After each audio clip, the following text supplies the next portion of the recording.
From the station working for you, this is WRTV News at 7, streaming now. Well, get ready to bundle up. This weekend will bring the coldest temperatures of the season to central Indiana. I'm Amanda Starantino. And I'm Mark Mullins. Kevin Gregory is here with details on that Arctic blast coming our way. Kevin. And it's the first of several within the forecast that will keep our temperatures in the deep freeze, literally and figuratively, for the next week or longer. As you see temperatures now across the state, as cold as 14 in Gary, as warm as 36 down in Evansville.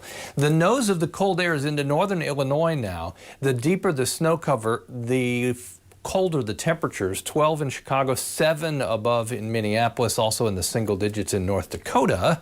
Snow in the forecast tomorrow. That is one thing that will come with the Arctic air tomorrow night into Sunday morning.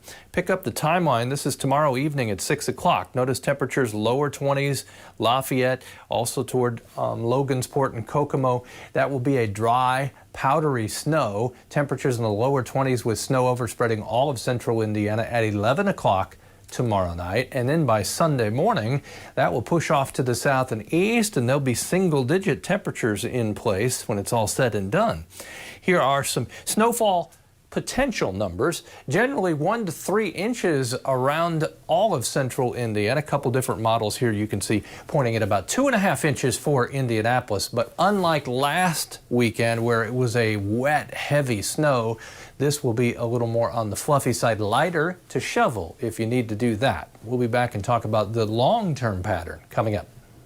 And if you do have to be out on the roads over the next few days, you will want to make sure your car is cold weather ready. And that means having a safety kit. Some things you should include are a de-icer, a snow brush and ice scraper, jumper cables or a rechargeable battery, a spare tire and a car jack, and a shovel and kitty litter to help you dig out if you do get stuck. And is your home ready for bone-chilling weather? WRTV's Kelsey Anderson now with how you can get your plumbing ready for this extreme cold. Well, experts say if you have an exterior faucet or sink like this one, it's important that you leave a small trickle of water running throughout the day. And make sure you open the lower cabinet so you can make sure that heat can get into those pipes. I spoke with Mark Matthews, a plumbing advisor at Benjamin Franklin Plumbing. He says there are several other things you can do to prepare for these cold temperatures, including making sure that your garage door stays down and is closed at all times. He also says if you have a crawl space, it's important that you close those vents and make sure that your heater is working and set to at least between 55 and 60 degrees. He says they're prepared and expecting a high volume of calls after this weekend and into the next week. And he says if your pipes do freeze, you can try to use a space heater to thaw them out, but you need to be careful. Just be careful where you're putting the heater if you're around a wall, insulation, things like that. But if you're not sure, the best thing to do, if you can turn your main water valve off if it's not froze, just to be safe. Because the problem is if somebody doesn't get out there quick enough, or we don't get out there quick enough and those pipes thaw, that's when they can the pipes can bust. So if you know where your main shutoff valve is in the house, that's a good thing. Or if you're not sure, definitely call us as soon as possible so we can get out there for you. And if you are going to bring out that space heater, please be careful. Make sure you have it in an open area that's not around other objects, especially flammable objects. And then also make sure that you don't leave that space heater unattended. Working for you, Kelsey Anderson, WRTV. Well, teachers across the state are urging Governor Eric Holcomb to reevaluate his COVID-19 vaccination rollout. Some teachers we've talked to say they want an opportunity to get the shot, as many are back in the classroom and working with kids. Under current policy, only those working in healthcare or 65 and older are eligible to get the vaccine. Governor Holcomb has said that he wants to prioritize those who are at most at risk of hospitalization or death from COVID-19. But some teachers we spoke with say they are put in that situation while others aren't. It is still scary to come to school every day with kids who are wearing their masks down here, even adults who are wearing their mask as a chin guard. When we look at our numbers here, we've had 524 positive cases of staff and students this school year. That's in 6 months. We've had 171 positive cases in the last month. It scares you. Right now, teachers in Ohio, Illinois, and Kentucky are eligible for the vaccine. Now let's get the latest numbers from the State Department of Health. Another 1,529 Hoosiers have been diagnosed with COVID-19. 49 more Hoosiers have died. The total number of deaths is now 11,280. Since March, more than 635,000 Hoosiers have tested positive for COVID-19, and more than 7.1 million tests have been administered in Indiana. Tonight, WRTV is exploring health disparities that largely affect the health of Black communities. According to the CDC, when compared to their white counterparts, African Americans are 1.5 times more likely to contract COVID-19, nearly 4 times as likely to be hospitalized as a result, and almost 3 times more likely to die from it. Diversity and public health experts are discussing institutional and systemic inequities they say have put the Black community at higher risk of COVID-19. Those include access to good health providers and health coverage, and the increased risk of exposure many in the Black community face with jobs as frontline workers, either in grocery stores, restaurants, or public transit.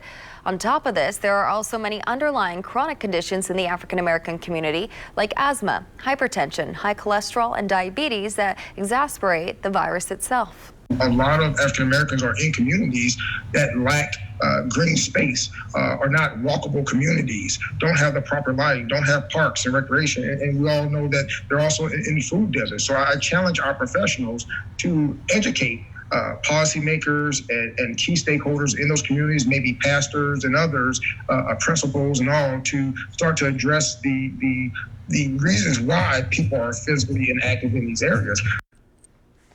Diversity and health experts suggest we all take part in addressing inequity and help fill the gap when it comes to health disparities and improving quality of life for our Black community. Tonight, an organization that helps families wash their laundry for free is celebrating 2 years in the community. As they look ahead to year 3, the goals are even bigger. We first introduced you to Laundry and More in 2019. Every Tuesday, through grants and donations, they pay for laundry at the Post Road Laundromat on the Northeast Side. But for the woman behind the mission, it's about much more. It's about being part of the community and connecting with those they serve, connecting them to much needed resources. We've got a lot of people out there that qualify for the COVID vaccine. They don't have a way to get to where they can go get it. There's no transportation for them available. So what I am going to do is ask if there's a way that the state can come out and test, and go ahead and vaccine our friends and neighbors. Right now, Laundry and More also has a need for volunteers and laundry detergent. You can drop off donations or volunteer every Tuesday from 10 to 1 at the Post Road Laundromat. Donations are also accepted at Servants of Christ Lutheran Church. With so many kids at home these days, a lot of parents are concerned that they're spending too much time in front of a screen. But up next, find out why experts say you don't need to obsess over time spent online. The IRS accidentally told thousands of Americans that they were not receiving a stimulus check. The agency sent letters to more than 109,000 people stating that either part or all of their money would go to cover 2007 taxes.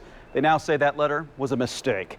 Instead, the letter was supposed to let people know that the IRS had not processed their 2019 return, so it could not issue their first relief payment.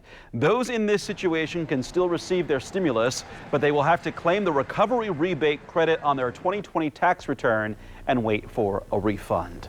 As this pandemic continues, parents are feeling more and more guilt about how they're keeping their children busy. One major concern, the amount of time your kids spend from the screen. One expert tells Amanda Brandeis that not all screens are created equally, and we should focus quality screen time, not quantity. We've come a long way since the early days of video games, VHS tapes, and playing Tetris on our cell phones. There's so many different platforms. It changes so quickly. More than entertainment, we're now relying on devices to keep jobs, connect with loved ones, or just to fight boredom. Neither of the boys were playing sports. All those other things that we normally did on the weekends were closed. Emily Knight says the pandemic upended screen time boundaries. This is the good part, Mom. She shared this video of her 6-year-old Riley. He's my screen time kid for sure. He's my gamer boy. The tablet they bought him was only supposed to be used on road trips. And that just went down the toilet really quick. Especially this year with the pandemic. I'm working and he's at home, and so sometimes it's just kind of like here you go, play a game or watch a movie. So I feel really guilty as a parent. Families are in survival mode right now, a lot of them, and placing guilt on them during this time for allowing their kids to have more screen time is probably not productive. Michael Robb is with Common Sense Media. They help parents navigate the digital world, rating video games, TV shows, movies, and apps. Treating screen time as the enemy and always getting into a conflict about it can be a problem. He says finding quality content is more important than counting each minute spent online. There's plenty of junk out there, too violent, too much sexualized content, too much consumerism. So there's a lot of great content out there that is well matched to kids at all ages. To get the home base. Riley loves playing Minecraft. Kids can learn creative thinking, geometry, and even a little geology. Common Sense ranks this game high in educational value.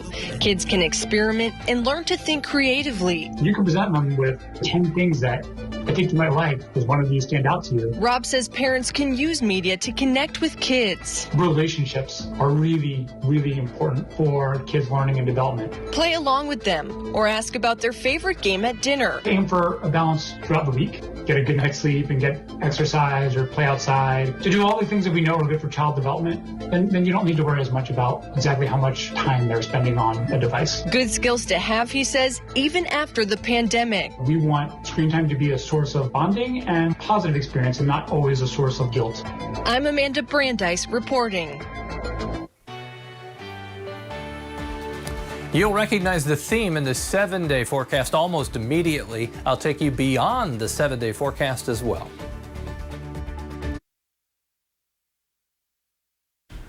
IUPUI's history runs deep in the area of Indiana Avenue. Sadly, laying the foundation of the downtown campus literally erased much of the footprint of Indy's flagship Black neighborhood. Our Cameron Riddle has details about a new scholarship for students with their own Indiana Avenue roots. While Black History Month is only 28 days long, IUPUI is doing something that will honor Black history 365 days of the year. During summer 2020, a large constituent group of IUPUI administrators and student leaders pulled together some various anti-racist initiatives. And one of the suggestions that came from that was the Through Their Eyes Memorial Scholarship. The scholarship provides $15,000 to an incoming or current IUPUI student whose family was displaced during the establishment and construction of the IUPUI campus. IUPUI, began in 1969 and began to occupy the land that was, home to a thriving Black community and bought out many of the homes.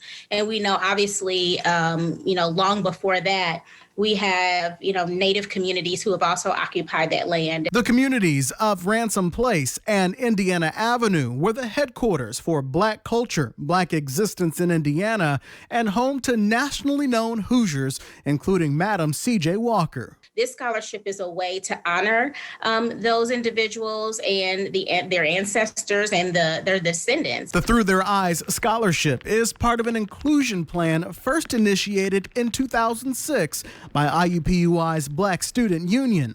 Khalila Shabazz is the Assistant Vice Chancellor for Student Diversity, Equity, and Inclusion. She says the call to give something back to the community that lost so much continues to echo more than 50 years after the first home was knocked down. So I think it's a great way to bring forth, our past to our present, reconciling, in some way the things that, we have done in terms of our community. And so really reestablishing ourselves as supporters of the Black and Indigenous community that thrived in our areas. Cameron Riddle, WRTV.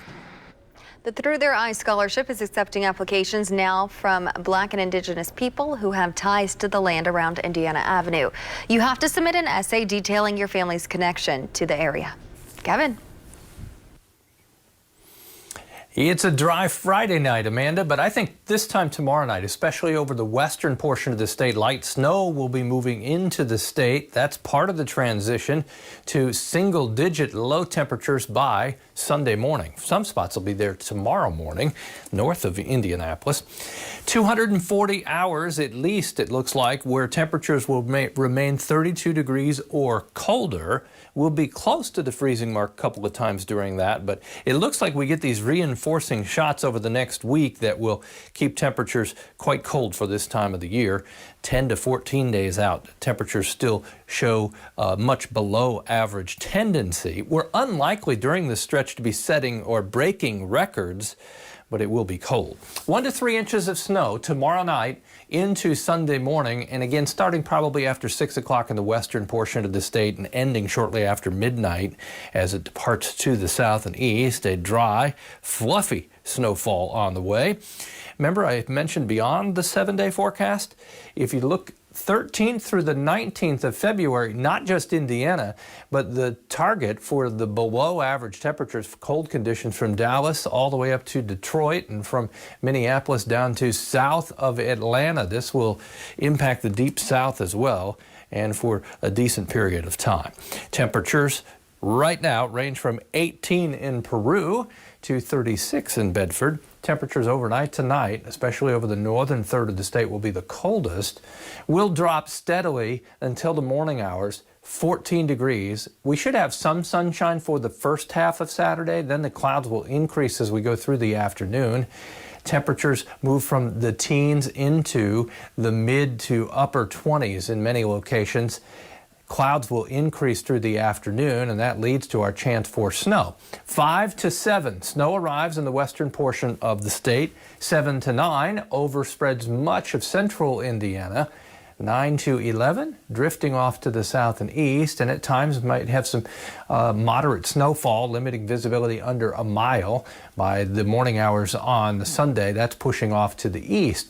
We'll continue to watch these snowfall potential numbers, but in the ballpark of 1 to 3 inches of snow, and it seems fairly consistent between 2 and 3 the way it looks right now. That wind out of the northwest first thing in the morning will drive our temperatures down into the lower single digits on the Sunday morning and put wind chills as cold as 20 below north and west of Indianapolis. There's the identifiable theme in the 7-day planner. Cold. Temperatures in the middle of next week get even colder. 20 for the high on Wednesday and Thursday. Low temperatures 3 mornings in a row will be in the single digits. And you can see some other opportunities for light snow as well. We'll be back and finish up the newscast right after this.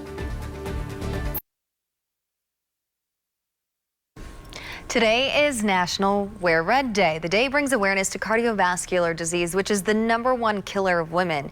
Today, men and women wore red while sweating it out at Orange Theory Fitness downtown. Leading an active lifestyle is just one way to keep your heart in good shape.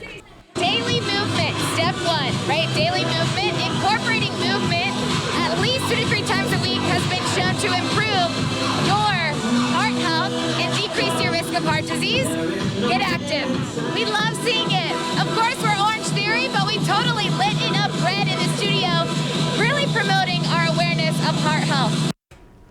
The American Heart Association's Go Red for Women movement promotes longer and healthier lives for women. Officials at Key West International Airport in Florida have a new high-tech ally in the fight against coronavirus, and there it is. Its name is R2-K2.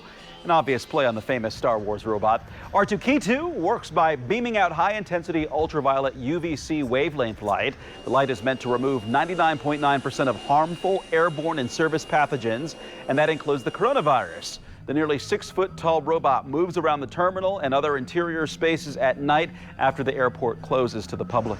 The robot is now keeping the Key West International Airport cleaner and safer for all who come through the Florida Keys. In December, the Key West International Airport became one of the first in the nation to implement one of these machines. The city says R2-K2 can disinfect the entire interior space in about 2.5 hours. Can I hire this thing? We should go to Florida and check out the Keys temperatures over the weekend because it's not going to be that warm here, that's for sure. We'll be in the 20s tomorrow with snow at this time tomorrow night. That'll do it for us here at 7 o'clock.